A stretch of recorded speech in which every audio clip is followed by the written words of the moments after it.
پروردگار عالم نے مسلمانوں کو توفیق عطا فرمائی،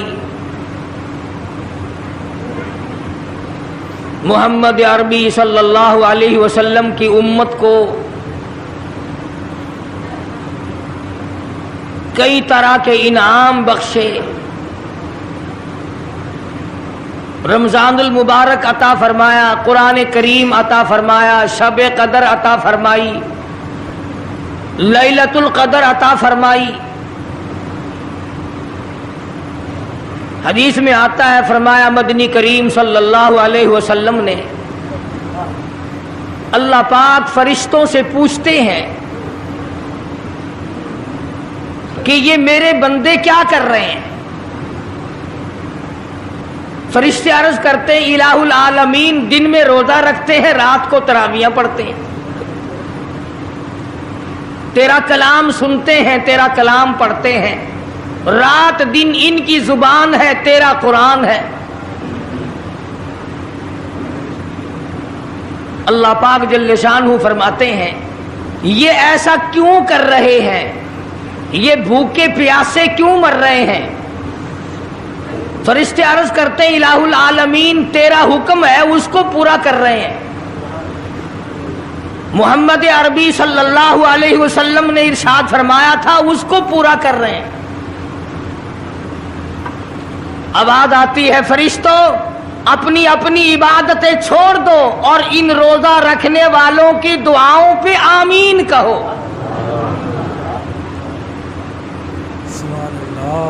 آواز آتی ہے عرش عظیم اٹھانے والے فرشتوں جانے دو، بیت المعمور میں رہنے والے فرشتوں اپنی عبادت کو چھوڑ دو، زمین و آسمان میں رہنے والے فرشتوں تمام معمولات کو ترک کر دو۔ میرے نبی کے امتیوں نے روزے رکھنے شروع کر دیے، قرآن کریم کی تلاوت شروع کر دی، اللہ اللہ کرنا شروع کر دیا، مانگنا شروع کر دیا، جھولی پھیلانی شروع کر دی۔ اور میرے فرشتوں جو کچھ یہ مانگتے ہیں تم سارے فرشتے اس پر آمین کہتے چلے جاؤ۔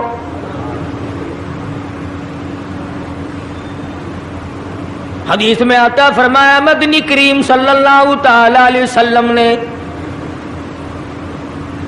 الصوم لی وانا اجزی بہ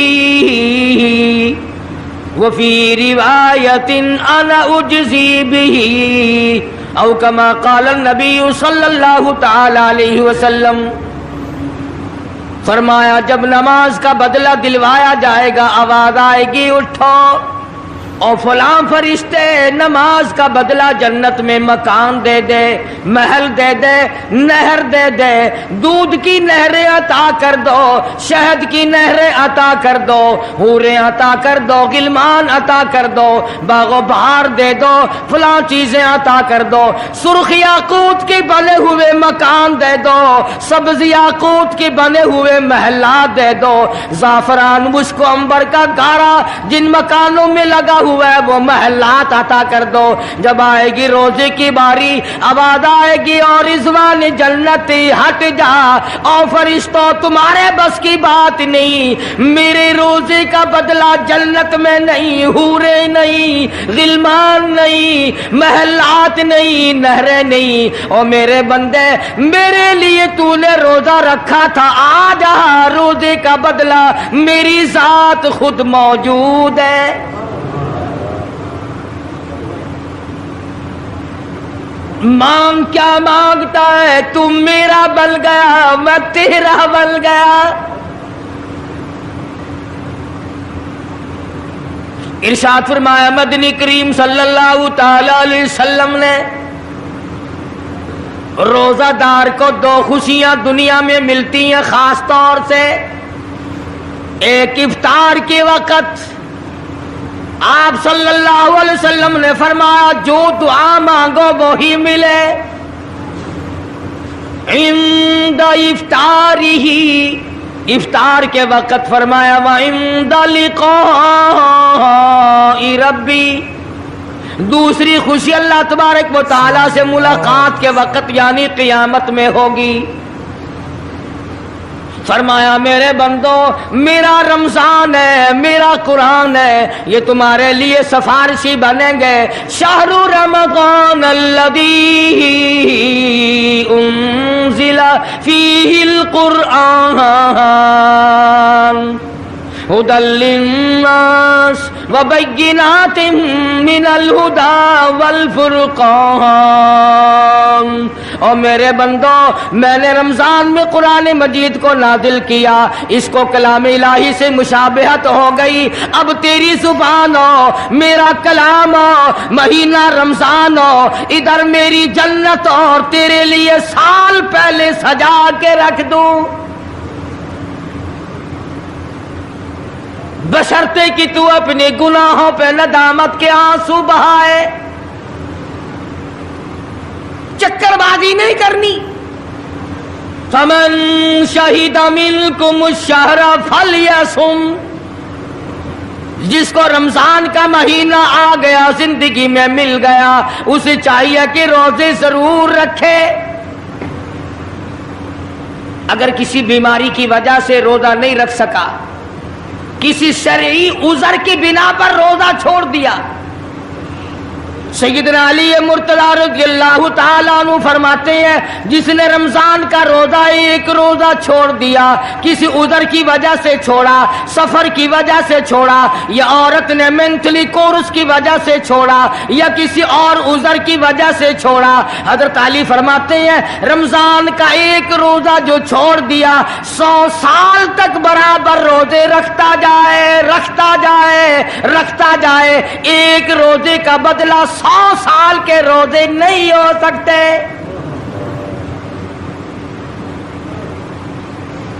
100 سال کے معنی رمضان کے نہیں، سردی گرمی 12 مہینے روزے رکھتا جائے، رکھتا جائے، 100 سال تک روزے رکھے، رمضان کے ایک روزے کے برابر فضیلت کو نہیں پہنچ سکتا۔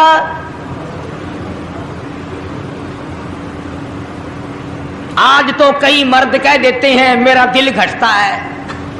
عورتیں کہتی ہیں دل گھٹتا ہے، میں کہتا ہوں آج گرمی کی وجہ سے دل گھٹتا ہے، کل قبر میں کیا گھٹے گا؟ جہاں کوئی ہوا نہیں، کوئی پنکھا نہیں، کوئی ایئر کنڈیشن نہیں، چاروں طرف سے بند، لاکھوں من مٹی کے نیچے لیٹنا، وہاں کیا کرے گا دل؟ کیسے نہیں گھٹے گا اور کیسے گھبراہٹ نہ آئے گی؟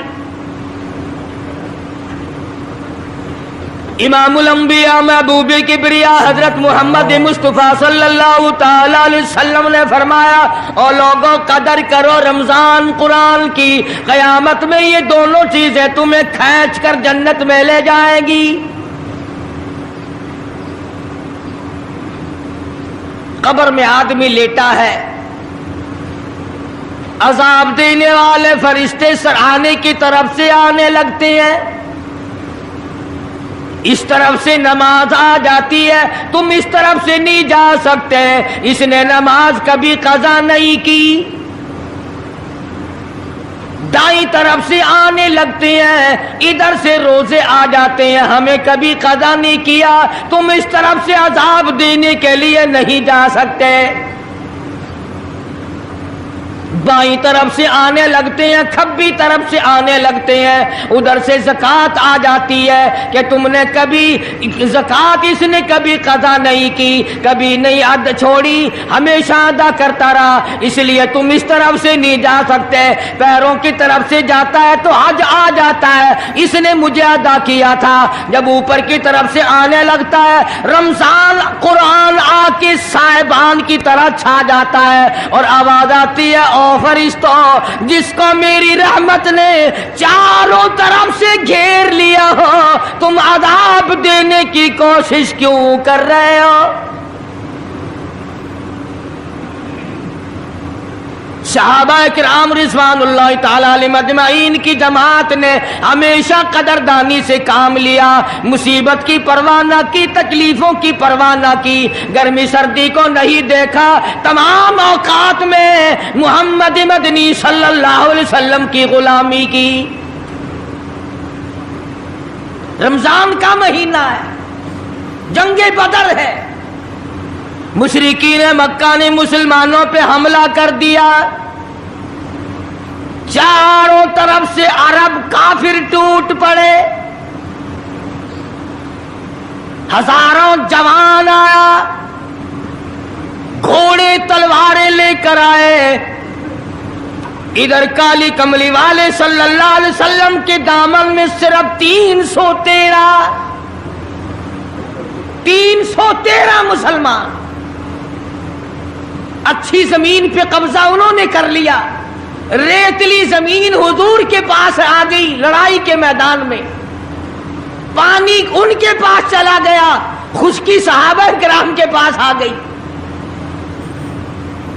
مگر اللہ تبارک و تعالیٰ نے جب ان حضرات کا جذبہ دیکھا، ان حضرات کا ایثار دیکھا، ان کی قربانی دیکھی، ان کی ہمت و جرأت دیکھی، پروردگار عالم نے ان کو فتح عطا فرمائی۔ کیسے تھے لوگ؟ یوں لکھا علماء کرام نے، ایک صحابی کی جھولی میں کھجوریں ہیں، وہ کھاتا ہوا آ رہا ہے،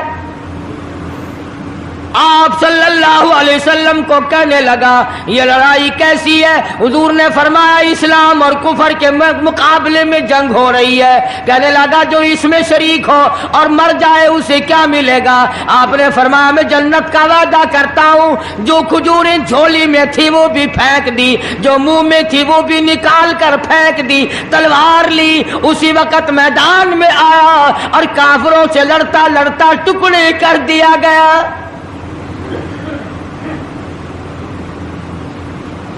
یہ حضرات کبھی گرمی سردی کو نہیں دیکھا کرتے تھے، آج بہانے بناتے ہیں لوگ، مجھے فلاں بیماری ہے، مجھے فلانی بیماری ہے۔ بیماریوں کا بہانہ بنانے والوں، موت کے وقت کس چیز کا بہانہ بناؤ گے؟ یرید اللہ بکم اليسر ولا یرید بکم یرید اللہ بکم العسر، پروردگار عالم کا ارادہ تمہاری ساتھ آسانی کا ہے، ولا یرید بکم العسر، وہ تمہیں تنگی نہیں دینا چاہتا، ولتکملوا العدۃ ولتکبروا اللہ علی ما ہداکم ولعلکم تشکرون۔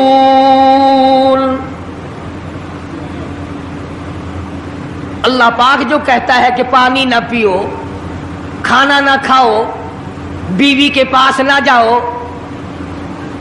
اللہ میاں کا اس میں کیا فائدہ؟ پانی نہ پیو تو کون سا پانی بڑھ جائے گا؟ تھوڑا پانی سارا دن بہاتے ہیں ہم، مگر اللہ پاک فرشتوں میں فخر فرماتے ہیں، اے میرے نوری فرشتوں دیکھو میں نے پیٹ لگا رکھا ہے، بھوک لگی ہوئی ہے، میری اجازت کے بغیر کھاتا نہیں، میں نے پیاس کا مادہ اس کے اندر پیدا کیا ہوا ہے، جگر میں آگ لگی ہوئی ہے، پیٹ میں آگ لگی ہوئی ہے، مگر میری اجازت کے بغیر پانی نہیں پیتا۔ دل میں بیوی کی محبت ہے، بیوی کا کتنا جذبہ ہے، کتنی مربت ہے، سامنے بیٹھی ہے، میری اجازت کے بغیر آنکھ اٹھا کر دیکھتا نہیں، قریب نہیں جاتا۔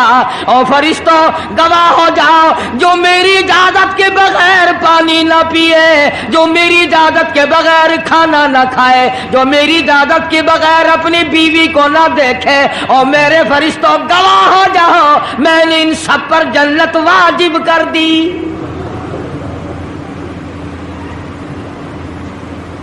بات تو اس کی رضا کی ہے، اگر رضا مل گئی تو سب کچھ مل گیا، اگر خدا کی رضا نہ ملی تو برباد ہو جاؤ گے۔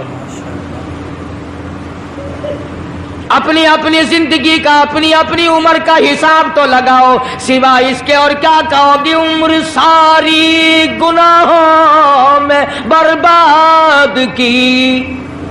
عمر ساری گناہوں میں برباد کی، ہائے افسوس خاطر سے اولاد کی، آج تو مالک بنے سارے مال کے، جس اولاد کے پیچھے رات دن دھندے کیے، روزے کی پرواہ نہ کی، نماز کی پرواہ نہ کی، قرآن کی پرواہ نہ کی، آج ابا جان کا دم نکل رہا ہے، امی جان کا دم نکل رہا ہے، بیگم صاحبہ دم توڑ رہی ہے، بھائی صاحب دم توڑ رہی ہیں، جوان بیٹا کڑیل دم توڑ رہا ہے، کسی کی مجال نہیں آگے بڑھ کر ہاتھ آڑا ہے، کون جرت کرے گا؟